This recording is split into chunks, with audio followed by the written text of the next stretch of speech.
এখন যা ধুলিয়ে নিয়ে আহাজারি চলছে সেইটা আগে দেখুন, পরে আমি বিস্তারিত বলছি। আমিনুল ইসলাম, মুনিরুল ইসলাম, এগুলো সব বড় বড় আছে আল্লাহ। মেয়ের হচ্ছে মমতা ব্যানার্জি।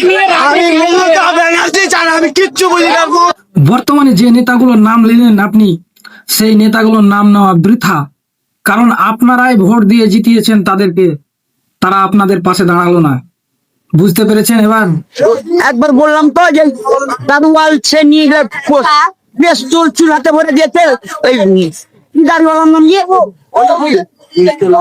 তোমার যা বিয়ের নাম জিয়াউলকে জিয়াউলের বাড়িতে যে পেস্টল ভরে দিয়েছে চুলায় যে পুলিশ। যারাকে আপনারা ভোট দিয়ে জিতিয়েছেন তারা এখন কোথায়? তারা এখন আপনাদের পাশে থাকবে না। তারা বলে যে আমরা সেকুলার, সব ধর্মেরই কাজ ভালোভাবে করি, কিন্তু কোথায় তারা সেকুলার? কেন হলো? এই হচ্ছে আমাদের নেতাগুলো সব সময় নিজের আখের গোছানোর নিয়ে ব্যস্ত থাকে, আর আপনার আহাজারি তাদের কানে যায় না। কেন যায় না? কারণ আপনারাই জিতিয়েছেন ভোট দিয়ে।